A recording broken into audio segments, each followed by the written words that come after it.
Hello friends, एक बार फिर आप लोगों का स्वागत है हमारे चैनल जीके अड्डा पे।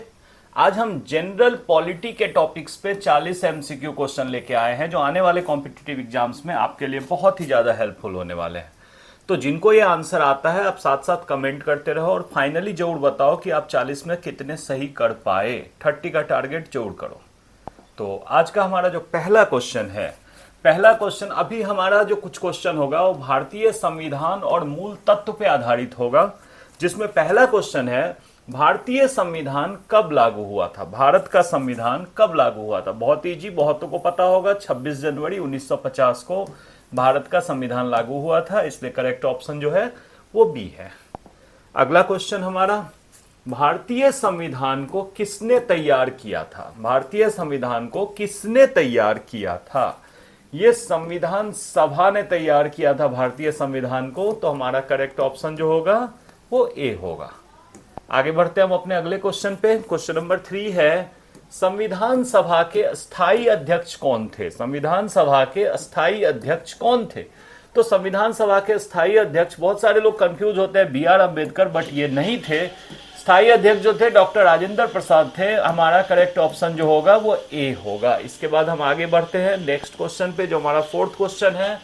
इसमें है संविधान का अनुच्छेद 370 किससे संबंधित है। संविधान का अनुच्छेद 370 किससे संबंधित है। बहुत सारे लोगों को पता होगा, काफी ज्यादा न्यूज में रहा है, इसको हटाया गया है, जम्मू कश्मीर से संबंधित है। तो करेक्ट ऑप्शन जो होगा हमारा ऑप्शन ए होगा। आगे बढ़ते हैं हम अपने अगले क्वेश्चन पे। संविधान के किस भाग में मौलिक अधिकार दिए गए हैं। संविधान के किस भाग में मौलिक अधिकार दिए गए हैं।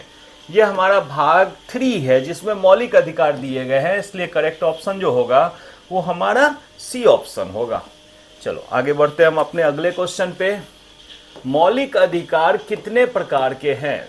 बेसिकली मौलिक अधिकार कितने प्रकार के हैं, ये हमारा जो होगा बी ऑप्शन करेक्ट होगा, जिसमें 6 प्रकार के होते हैं। तो मौलिक अधिकार जो है वो 6 प्रकार के हैं, ऑप्शन बी सही है। आगे का क्वेश्चन जो है हमारा, संविधान के किस अनुच्छेद में मौलिक कर्तव्य का उल्लेख है। संविधान के किस अनुच्छेद में मौलिक कर्तव्य का उल्लेख है। यह अनुच्छेद 51 ए है, बी ऑप्शन ये हमारा करेक्ट ऑप्शन होगा। आप साथ साथ आंसर्स कमेंट करते रहो, बहुत ही इंपॉर्टेंट क्वेश्चंस होने वाले हैं ये।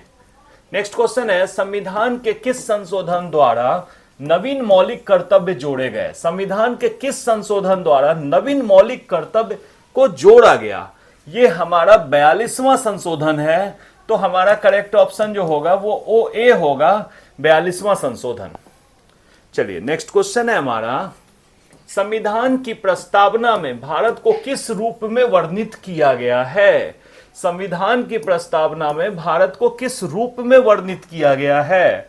देखो इसमें पहला ऑप्शन आप देख रहे हो, धर्मनिरपेक्ष राष्ट्र होते हैं, समाजवादी राष्ट्र भी है, लोकतांत्रिक गणराज्य भी है। इसका मतलब हमारा सही ऑप्शन जो होगा डी होगा, उपयुक्त सभी, मतलब सारे ही ऑप्शन इसके करेक्ट ऑप्शन है। चलिए नेक्स्ट क्वेश्चन है हमारा, संविधान में कुल कितने अनुच्छेद आर्टिकल्स हैं। मूल रूप से संविधान में कुल कितने अनुच्छेद हैं। इसका सही आंसर जो है वो ए है, 395। सही ऑप्शन ए होगा, 395 अनुच्छेद है मुख्य रूप से। आगे बढ़ते हैं। अब हमारे क्वेश्चंस जो होंगे वो लोकतंत्र और शासन प्रणाली के ऊपर होंगे। लोकतंत्र और शासन प्रणाली के ऊपर हमारा जो पहला क्वेश्चन है 11th, भारत का राष्ट्राध्यक्ष कौन होता है। भारत का राष्ट्राध्यक्ष कौन होता है। ये राष्ट्रपति होते हैं, सब इनके अंडर काम करते हैं, तो ऑप्शन बी हमारा करेक्ट ऑप्शन है। नेक्स्ट क्वेश्चन है, प्रधानमंत्री की नियुक्ति कौन करता है। प्रधानमंत्री की नियुक्ति कौन करता है। जब राष्ट्राध्यक्ष राष्ट्रपति है तो वही नियुक्ति भी करेंगे, तो प्रधानमंत्री की नियुक्ति राष्ट्रपति करते हैं, B is the right answer. चलिए नेक्स्ट क्वेश्चन हमारा, भारत की संसद कितने सदनों को मिलकर बनी है। भारत की संसद जो है कितने सदनों को मिलकर बनी हुई है। इसका सही आंसर होगा हमारा 3 सदनों को मिलकर बनी हुई है, तो करेक्ट ऑप्शन जो होंगे वो सी होगी। नेक्स्ट है, लोकसभा का कार्यकाल कितना होता है। लोकसभा का कार्यकाल कितना होता है। लोकसभा का कार्यकाल 5 साल का होता है, हर 5 साल पे इलेक्शन होते हैं, करेक्ट ऑप्शन हमारा सी होगा। इसके बाद हमारा नेक्स्ट क्वेश्चन है, राज्यसभा में एक सदस्य का कार्यकाल कितना होता है? राज्यसभा में एक सदस्य का कार्यकाल जो होता है ये 6 वर्षों का होता है। लोकसभा में 5 वर्षों का होता है, राज्यसभा में 6 वर्षों का होता है। तो करेक्ट ऑप्शन जो होगा वो बी होगा। नेक्स्ट अगले क्वेश्चन पे हम जाते हैं। अगला क्वेश्चन है हमारा, राज्यसभा को स्थायी सदन क्यों कहा जाता है? राज्यसभा को स्थायी सदन क्यों कहा जाता है? क्योंकि ये कभी भंग नहीं होता। राज्यसभा में बीच बीच में सदस्य चेंज होते रहते, एक साथ सारे सदस्य चेंज नहीं होते, कभी भंग नहीं होता। तो करेक्ट ऑप्शन जो होगा वो होगा बी। चलिए नेक्स्ट क्वेश्चन, संसद के दोनों सदनों की संयुक्त बैठक किसकी अध्यक्षता में होती है? संसद के दोनों सदनों की संयुक्त बैठक जब होती है तो उसकी अध्यक्षता लोकसभा अध्यक्ष करते हैं, यानी कि करेक्ट ऑप्शन जो होगा वो हमारा बी होगा। नेक्स्ट क्वेश्चन पे हम आते हैं, राज्यपाल किसका प्रतिनिधि होता है? राज्यपाल किसका प्रतिनिधि होता है? राज्यपाल बेसिकली राष्ट्रपति का प्रतिनिधि होता है, राष्ट्रपति के अंडर काम करता है। तो करेक्ट ऑप्शन जो होगा वो बी होगा। चलिए नेक्स्ट क्वेश्चन पे हम आते हैं। नेक्स्ट क्वेश्चन है हमारा, भारत का प्रधान उपराष्ट्रपति कौन था? प्रथम उपराष्ट्रपति कौन था? भारत का प्रथम उपराष्ट्रपति कौन थे? ठीक है, इसका सही ऑप्शन जो है ये होगा एस राधाकृष्णन, भारत के प्रथम उपराष्ट्रपति थे। सही ऑप्शन हमारा ए होगा। चलिए नेक्स्ट क्वेश्चन पे आते हैं, राष्ट्रपति को हटाने की प्रक्रिया क्या कहलाती है? राष्ट्रपति को हटाने की प्रक्रिया जो होती है उसको महाभियोग कहते हैं। बहुत ही रेयर है, नहीं के बराबर होता है। तो सही ऑप्शन जो है वो बी होगा।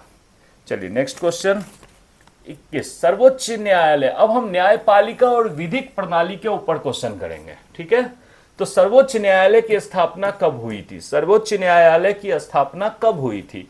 यह हुई थी 1950 ईस्वी में। तो हमारा सही ऑप्शन जो होगा वो ए होगा। चलिए अगला क्वेश्चन, सर्वोच्च न्यायालय के न्यायाधीश की सेवानिवृत्त आयु कितनी होती है? सर्वोच्च न्यायालय के न्यायाधीश की सेवानिवृत्त आयु कितनी होती है? इनकी आयु 65 वर्ष होती है सेवानिवृत्ति की। तो करेक्ट ऑप्शन जो होगा ये सी होगा। अगले क्वेश्चन पे हम आते हैं, भारत के पहले मुख्य न्यायाधीश कौन थे? भारत के पहले मुख्य न्यायाधीश कौन थे? ये है एच.जे. कानिया। ये हमारा फर्स्ट ए ऑप्शन जो है ये करेक्ट होगा। एच.जे. कानिया भारत के पहले मुख्य न्यायाधीश थे। चलिए अगले क्वेश्चन पे हम आते हैं, हाई कोर्ट की स्थापना किस अनुच्छेद के तहत की जाती है? हाई कोर्ट की स्थापना किस अनुच्छेद के तहत की जाती है? तो इसका सही ऑप्शन है अनुच्छेद 214। ठीक है, तो सही आंसर है अनुच्छेद 214। करेक्ट ऑप्शन हमारा ए होगा। चलिए अगले क्वेश्चन पे हम आते हैं, 25वें में भारत के नियंत्रक और महालेखा परीक्षक कैग की नियुक्ति कौन करता है? बेसिकली कैग की नियुक्ति कौन करता है वो हमें यहां बताना है। सीएजी की नियुक्ति, कैग की नियुक्ति जो है राष्ट्रपति करते हैं। सही ऑप्शन जो है वो बी होगा। चलिए अगले क्वेश्चन पे हम आते हैं, राज्यसभा के सदस्यों का चुनाव कौन करता है? राज्यसभा के सदस्यों का चुनाव कौन करता है? ये राज्य विधान सभाएं करती है राज्यसभा के सदस्यों का चुनाव। तो सही ऑप्शन जो है वो होता है सी। चलिए अगला क्वेश्चन हमारा, चुनाव आयोग का गठन किस अनुच्छेद के अंतर्गत होता है? चुनाव आयोग का गठन किस अनुच्छेद के अंतर्गत होता है? ये 324 अनुच्छेद 324 के अंतर्गत चुनाव आयोग का गठन होता है। तो सही ऑप्शन जो है हमारा बी ऑप्शन है। चलिए अगले क्वेश्चन पे हम आते हैं। हमारा अगला क्वेश्चन है, भारत में कितने प्रकार के न्यायालय हैं? भारत में कितने प्रकार के न्यायालय हैं? बेसिकली ये 3 प्रकार के न्यायालय हैं। ठीक है, तो बी हमारा करेक्ट ऑप्शन है। अब हम आगे बढ़ते हैं। नेक्स्ट क्वेश्चन है हमारा 29, भारत में पंचायती राज व्यवस्था किस संशोधन में लागू हुई? ये संघीय ढांचा और चुनाव प्रणाली पर है। भारत में पंचायती राज व्यवस्था किस संशोधन में लागू हुई थी? ये 73वें संशोधन में लागू हुई थी पंचायती राज व्यवस्था। तो सी इसका करेक्ट ऑप्शन है। आगे बढ़ते हैं हम, नगर पालिका का उल्लेख संविधान के किस भाग में है? नगर पालिका का उल्लेख संविधान के किस भाग में है? इसका सही ऑप्शन है बी, भाग 9A। तो 9A में इसका उल्लेख है। तो सही ऑप्शन जो है वो बी होगा।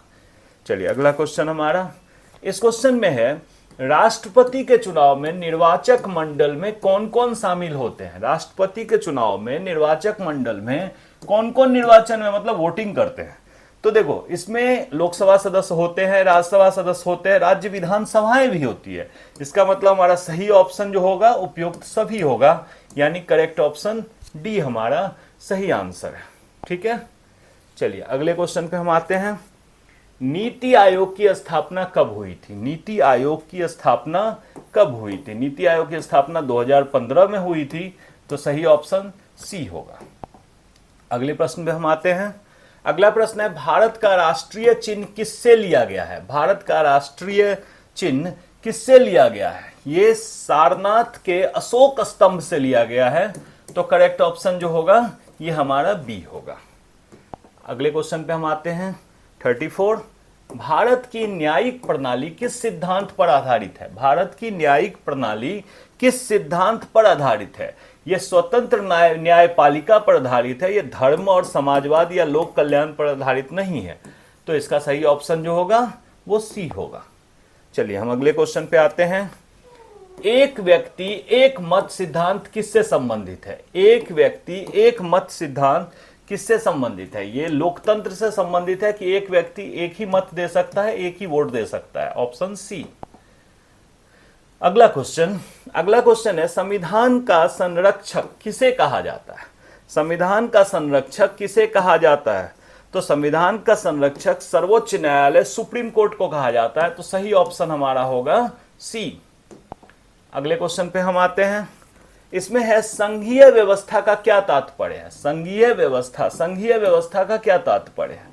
सही ऑप्शन है केंद्र और राज्यों में शक्ति विभाजन। केंद्र और राज्यों में किस अनुपात में शक्तियों को विभाजित किया जाएगा, ये इसका सही आंसर है, तो ऑप्शन सी होगा सही। 38 क्वेश्चन, नीति निर्देशक सिद्धांत किस भाग में वर्णित है? नीति निर्देशक सिद्धांत किस भाग में वर्णित है? यह भाग 4 में वर्णित है, तो ऑप्शन जो होगा वो सी होगा। चलिए अगला क्वेश्चन, संविधान के किस अनुच्छेद में समानता का अधिकार है? Right to equality. संविधान के किस अनुच्छेद में समानता का अधिकार है? ठीक है, इसका 39, इसका ऑप्शन जो है 14 होगा, अनुच्छेद 14। ठीक है, तो करेक्ट ऑप्शन जो होगा वो बी होगा। अगले क्वेश्चन पे आते हैं और यही हमारा आखिरी प्रश्न है इस वीडियो का। तो आप इस क्वेश्चन के बाद कमेंट भी करो कि आपने कितने सही किए। संविधान की प्रस्तावना को क्या कहा जाता है? संविधान की प्रस्तावना को क्या कहा जाता है? इसे संविधान की आत्मा कहा जाता है, तो करेक्ट ऑप्शन जो होगा हमारा सी होगा। अब आप लोग फटाफट से कमेंट करो कि किसने कितने सही किए हैं। बहुत जल्दी अगला हेल्पफुल वीडियो लेकर हम बहुत जल्दी आने वाले हैं।